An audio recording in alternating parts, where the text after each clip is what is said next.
The apartment in the Suhui district was high above the noise, yet the silence was the most dangerous sound. They say surveillance is worst in Beijing, but Shanghai wraps around you like fine silk, insidious, suffocatingly intimate. My cover, Dr. Lin Jing, semiconductor trade analyst, was ironclad, forged over 5 grueling years. I was not April Woods. She was a ghost I occasionally remembered in the 4 seconds between waking and full consciousness. My mission had centered for 18 months on Silver Serpent, a cryptological project designed to render every US satellite intercept obsolete by the end of the fiscal year. The asset who delivered the core schematics was Wei Chen, codename the Gardener. He wasn't a mercenary. He was a disillusioned patriot, a mid-level MSS officer who saw the internal rot and chose the moral poison of betrayal. He was priceless, which meant he was expendable, a truth that had etched itself into my soul since the first briefing. I lived in a constant state of operational triage, prioritizing the survival of the mission over the survival of the asset. The air itself felt monitored, laced with a metallic taste of ozone and unspoken promises of detention. Every glance was a calculation, every transaction a risk assessment. I meticulously maintained a dirty digital footprint, a collection of calculated indiscretions, mild gambling, a preference for imported whiskey, to feed the machine something digestible, something that proved I was merely flawed, not treasonous. But Wei Chen was starting to fray. I saw it in the tremor of his hand when he passed the microdrive disguised as a Metro card. The surveillance state doesn't just watch. It listens to your heart rate through optical fibers and tracks your sleep patterns. Fatigue is treason in this city, and Wei Chen was desperately tired. The weight of the impending sacrifice was already settling on my shoulders, a pressure far greater than the 3-atmosphere depth of my cover story. I knew, intuitively, that the moment of crisis was less than a week away. The value of Silver Serpent was absolute. The value of the Gardener was diminishing rapidly, measured only by the distance he could buy me once the trap sprung. The cost of protecting a nation's ability to see into the dark was about to be paid in human life, and I was the designated collector. The warning arrived at 7:12 on a Tuesday, delivered not by a human courier or a burst transmission, but by an anomaly in the global financial markets. Osprey, my station chief handle, communicated exclusively through the manipulation of high-frequency trading algorithms. My secure channel was tied to specific, esoteric fluctuations in the Chilean copper futures market. A spike of 3.14159% in the volume held for precisely 7 seconds, followed by a synthetic decline of 0.777%. The Pi 7 trigger. It screamed high-urgency compromise. I was on the Line 10 subway, heading towards a fictitious meeting at the Shanghai Stock Exchange, surrounded by the crushing density of morning commuters. My peripheral vision was calibrated to read the surveillance profiles of everyone within 3 meters. The young man engrossed in his phone, too still. The elderly woman with the oversized grocery bag, unlikely but possible. The CCTV dome above the exit, always active. I processed the market signal, translating the abstract economic data into concrete existential fear, all while maintaining the serene, slightly bored expression of a senior analyst stuck in traffic. Osprey confirmed the worst. The threat wasn't a leak within our command structure, nor a brute force decryption. It was an advanced behavioral analysis algorithm, codenamed Shepard, which had flagged Wei Chen. Shepard tracked asset fatigue, predictable operational tempo deviations, and, most damningly, micro-expressions captured by public cameras. Wei Chen's anxiety levels had crossed an automated threshold. He was not yet burned, but he was bait. The operational window was collapsing from 72 hours to perhaps 36. I had to pivot instantly. My heart hammered against my ribs, but my breathing remained slow, controlled. I focused on the precise number of threads in the synthetic suit jacket of the man standing too close. The priority shifted. Secure the complete Silver Serpent schematics, currently held in a secure data packet Wei Chen was scheduled to transfer, and this was the cold, necessary calculus. Engineer a scenario where Wei Chen's capture served as a perfect operational diversion, ensuring my cover remained pristine. This was the moment I became the architect of my asset's demise, transforming a friend into a shield. The weight of the jade pendant I wore, containing a decoy data packet, felt suddenly heavier than lead. The intelligence confirmed Shepard's predictive model. The MSS wasn't just watching Wei Chen. They were building an elaborate, low-key kill box. Their methods were surgically precise, avoiding the visible heavy-handedness of old-style surveillance. They were using unmarked contractor vans, technicians posing as municipal repair crews to install directional acoustic arrays, and deploying drones disguised as delivery platforms flying calibrated, overlapping search patterns. I spent the next 4 hours locked in my windowless, safe room, a reinforced interior bathroom shielded by multiple layers of Faraday mesh, analyzing the telemetry Osprey had managed to feed me. My operational map of central Shanghai looked like a nervous system under attack. Wei Chen's apartment building, his office route, and his designated backup drop zone were all subtly compromised. The radius of danger was contracting like a tightening noose. The primary objective remained: the Silver Serpent Key, a specialized quantum signature required to decrypt the schematics. Wei Chen carried it, disguised within a luxury fountain pen. My operational plan, which I named the Phoenix Gambit, relied on exploiting the MSS's own arrogance. They would expect a swift extraction attempt. They would not expect a deliberate, controlled sacrifice. I had to ensure 2 things. First, that I secured the key uncontaminated. Second, that the MSS found enough compromised, low-value intelligence on Wei Chen's person to convince them they had bagged the entirety of the hostile network, therefore terminating their hunt for the primary handler, me. I devised a final meeting point: the Luyu Tea House near the City God Temple. It was crowded, noisy, and critically, had a back exit leading into a labyrinthine alley network perfect for vanishing, provided you moved faster than their networked cameras. The clock was ticking toward 0. I prepared the sacrificial package, a dummy data stick loaded with 3 years of stale, low-grade CIA operational protocols, and a heavily encrypted message suggesting Wei Chen's handlers were based in Hanoi, not Shanghai. The lie had to be perfect, costly, and utterly convincing to their analysts. The tension was paralyzing. I knew that when I looked Wei Chen in the eyes for the last time, I would be signing his execution warrant. The Luyu Tea House was an exercise in controlled chaos. The clinking of porcelain, the aromatic steam of Da Hong Pao, the low murmur of tourist chatter. It was 1600 hours, and the light filtering through the intricate wooden screens gave the room a sepia hue, perfect for obscuring crucial details.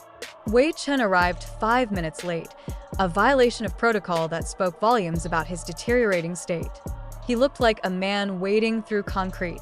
We sat at a corner table, discussing fabricated trade tariffs loud enough for any adjacent acoustic recording device to pick up. His eyes were bruised by sleeplessness. "The market is volatile, Dr. Lin," he said, using the cover dialogue. "I feel a great storm is coming."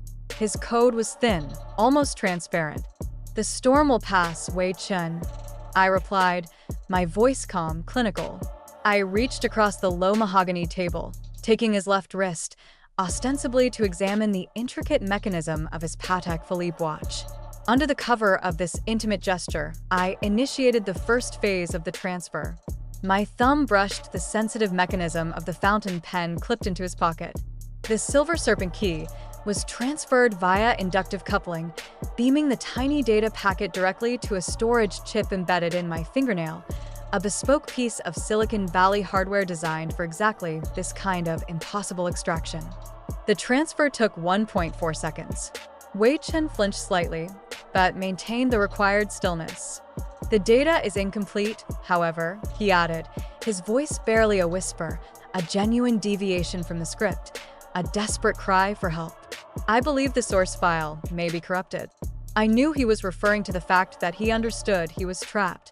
I squeezed his wrist slightly, a gesture that was meant to be comforting but felt like a vice grip.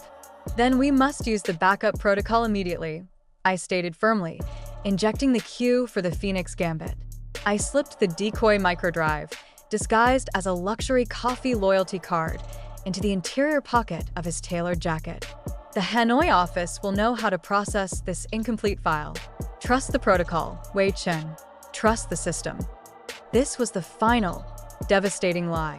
I was giving him a mission to run, knowing that the execution of that mission, his attempt to contact a non-existent network in Hanoi, would perfectly seal the MSS conviction that he was their ultimate target. I had secured the prize, and now I was sacrificing the Guardian. I looked him in the eye, a profound, agonizing connection for the first time in 18 months, and gave him a slow, almost imperceptible nod of thanks. Then I stood up abruptly, reverting to the persona of the impatient, successful analyst. I must finalize my Q4 projections. Good luck with the market, Mr. Chen. I left him sitting there, alone, bathed in the sickly yellow light, knowing that within the hour, the men waiting outside would move in. The Silver Serpent Key was not a digital file. It was a quantum state algorithm, a pattern of oscillating electrons that, when fed into the decryption matrix, would allow the CIA to reverse-engineer China's next-generation cyber defense architecture. Its importance could not be overstated. It was the ability to maintain global electronic vision for the next decade. The key was currently housed in a nanochip fused to the underside of my left index fingernail, protected by a layer of synthetic keratin and requiring a specific biometric sequence to initiate transmission. The physical act of receiving it was deceptively simple. Wei Chen's fountain pen utilized an internal magnetic field generator to momentarily stabilize the quantum data pattern, allowing the inductive coupling to occur. The challenge was its delicacy. Any sudden shock or exposure to the wrong frequency could corrupt the key, rendering Wei Chen's sacrifice meaningless. As I walked swiftly away from the tea house, moving against the flow of foot traffic toward the Bund, my hand remained rigidly steady. I felt the tiny, almost imperceptible thrumming beneath my nail. The key was secure. Now, the clock was running on the diversion. I monitored the specialized operational frequency in my earpiece, a secure channel known only to Osprey and me. I listened for the signature spike in background electromagnetic interference, EMI, the unique spectral noise generated by the specialized MSS electronic capture gear. That spike would signify the moment Wei Chen was apprehended. I had calculated that I needed 3 minutes of clean running time after the spike to reach my extraction point. I needed him to take the stage and hold the audience's attention perfectly. The thought of the MSS analysts reviewing the decoy loyalty card, seeing the fake Hanoi trace elements, and congratulating themselves on solving the whole puzzle fueled my adrenaline. Every step I took was designed to confirm Wei Chen's isolated guilt. I purposefully passed a municipal surveillance camera, quickly adjusting my posture and speed to subtly confirm my casual separation from him. The performance had to be convincing for the cameras, not just the eyes. I was burning the only link I had to the MSS High Command, but in return, I was securing a weapon of immense strategic value. The cost of admission into this game was always blood. Today, it was someone else's, a reality that chafed against the remnants of my conscience, but strengthened the cold shell of the operative. Exiting the warren of lanes behind you garden, I executed Phase 2 of the Phoenix Gambit, the Phantom Tail. The objective was to confuse the human tail and overload the automated systems. I entered a crowded electronics market and immediately slipped into a clothing stall. 2 seconds later, I emerged wearing a cheap, neon green windbreaker over my previous sober business suit, my hair now pulled back sharply under a baseball cap. My gait shifted from the measured pace of an analyst to the hurried, slightly awkward shuffle of a delivery courier looking for an address. I bought 180 seconds before the surveillance net registered the switch. My route took me down a dimly lit side street that had been prepared weeks in advance. Using a specialized, low-power directional antenna hidden beneath a discarded air conditioning unit, I initiated a sequence of signal spoofs, brief, localized bursts of electromagnetic noise designed to confuse the facial recognition algorithms in the local CCTV cluster, feeding them corrupted frames for a critical 30-second window. I moved like water through the city's arteries. The paranoia was acute.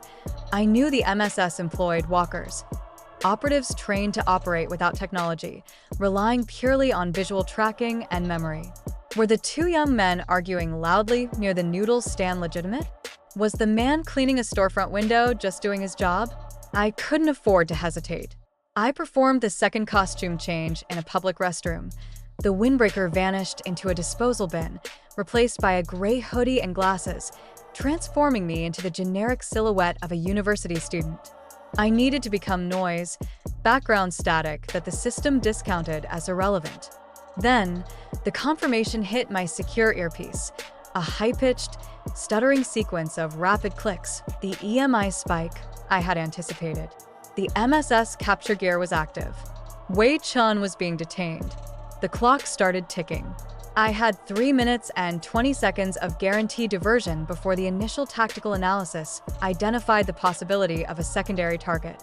I accelerated toward the bund, the grim reality of what the clicks meant, the rough hands, the cold room, the accusations, a sharp, cinematic image I had to immediately suppress. His suffering was now the currency of my freedom and the nation's security.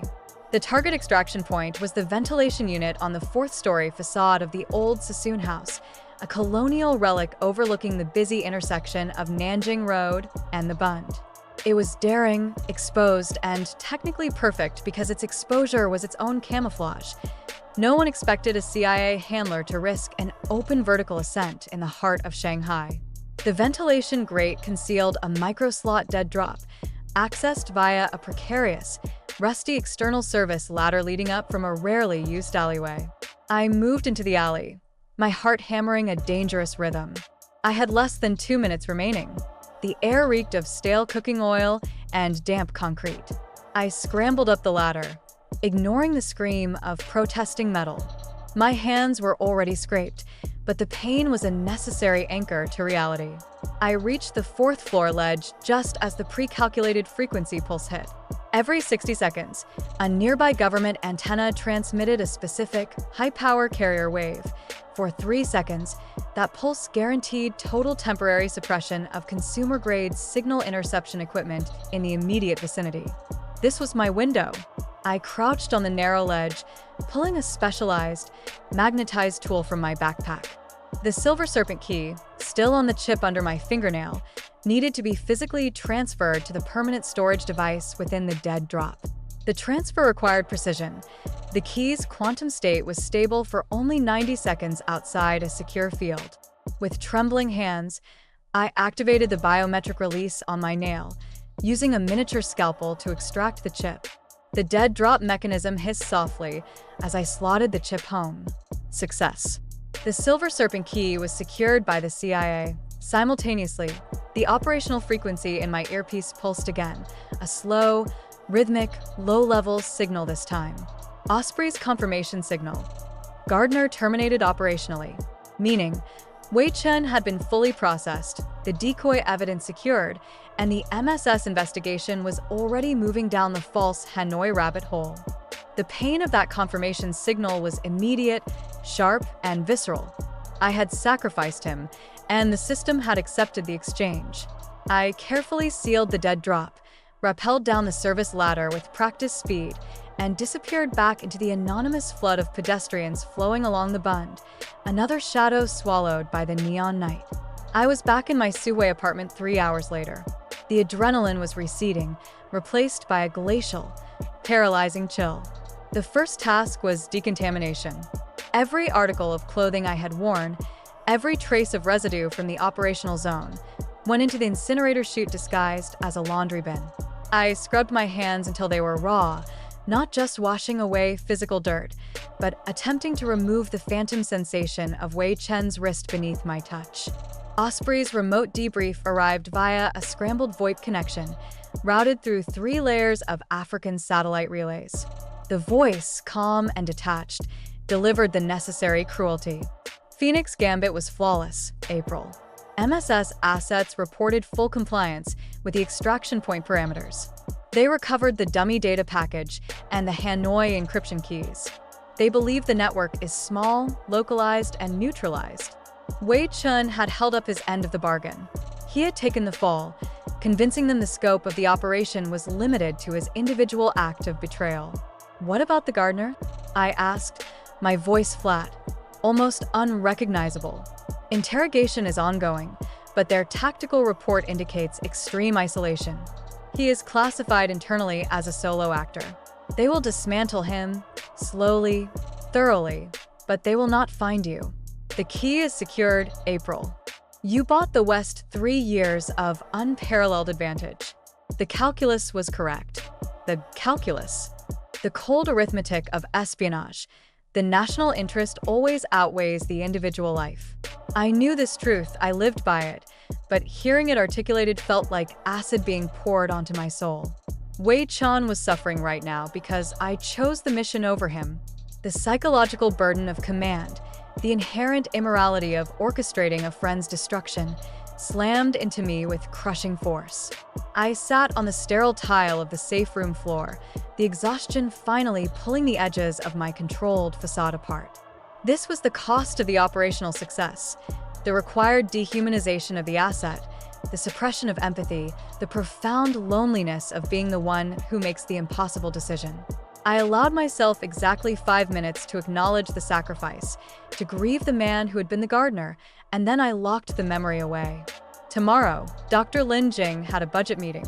The required act of operational normalcy was the most brutal discipline. 48 hours after leaving Wei Chun to the wolves, I was dressed in a bespoke silk gown, attending the annual Shanghai Investment Gala at the Grand Hyatt. I circulated among senior government officials, provincial party leaders, and major corporate CEOs. I discussed the latest trade war anxieties, critiqued the new infrastructure spending bill, and smiled until my jaw ached. I was the picture of detached, intelligent prosperity. No trembling hands, no haunted eyes, no indication that the ghost of a sacrificed asset was trailing behind me like a shroud. The greatest challenge in deep cover is not escaping the bad guys, it's maintaining the facade among the good guys, or at least the indifferent ones. I exchanged pleasantries with Deputy Minister Liao, a man whose portfolio directly overlapped with the intelligence Wei Chun had provided. I had to look him in the eye and discuss the future of the nation, knowing I had just sold its most valuable secret and destroyed a man in the process. I performed flawlessly. I ensured I was seen being slightly indiscreet, discussing a fictional relationship with a married British banker to reinforce the flawed, distracted analyst cover. I needed them to see my human weaknesses, my predictable vulnerabilities, so they wouldn't look for the professional ones. That same night, I initiated the comprehensive cleanup of the gardener's operational infrastructure. Every redundant dead drop marker was removed. Every piece of operational gear related to him was sterilized and repurposed, and every secure channel was officially burned and archived. The gardener had to vanish not just from the MSS records, but from ours as well, a necessary administrative cruelty to ensure operational security. He never existed. Dr. Lin Jing went to bed at 1:30, financially savvy and comfortably single, utterly untouched by the geopolitical crisis raging beneath the surface of the champagne flutes and forced laughter. The performance was exhausting, but the maintenance of the cover was paramount. The CIA didn't need a hero. They needed an uninterrupted, functional spy who knew how to erase her own history. Years have passed since the Phoenix Gambit. I'm retired now, living in a quiet place where the only surveillance is the neighbor's cat watching the bird feeder. The Silver Serpent Key bought the US 3 crucial years of cyber superiority, allowing countermeasures to be developed that stabilize the intelligence collection capabilities threatened by the new Chinese technology. In the cold light of historical analysis, Wei Chun's sacrifice was deemed an operational masterpiece, the highest form of necessary cruelty. The MSS never managed to track the source further than the defunct Hanoi fabrication. My cover remained intact until I chose to walk away, a rare success story in a profession defined by high attrition. But the greatest cost of that night isn't the physical danger or the psychological trauma, it is the corrosive quality of the memory. The image of Wei Chun sitting alone in that sepia-lit tea house, knowing his fate but running the last mile anyway because he trusted the protocol, remains the sharpest, most painful shard of my career. That deep connection, that final, desperate moment of trust, is the scar tissue I will carry forever. The moral burden of espionage is that you are often required to be both the savior and the executioner, protecting the masses by destroying the few. I learned that the most difficult thing to erase in a surveillance state is not your digital footprint, which is impossible anyway, but your own conscience. You trade emotional integrity for operational effectiveness. The paranoia never truly leaves. Sometimes, when I hear a specific low-frequency buzz, perhaps just a distant transformer, I still instinctively look for the hidden camera lens. The ultimate lesson is that in the high-stakes game of state secrets, true protection is not achieved by advanced technology or foolproof cover stories, but by the calculated erasure of every significant human bond. The asset I sacrificed protected a nation's secrets, but in doing so, he took a piece of my humanity I will never reclaim. This is the memoir of April Woods, and the sacrifice of the gardener remains the one mission that defined the true price of the uniform.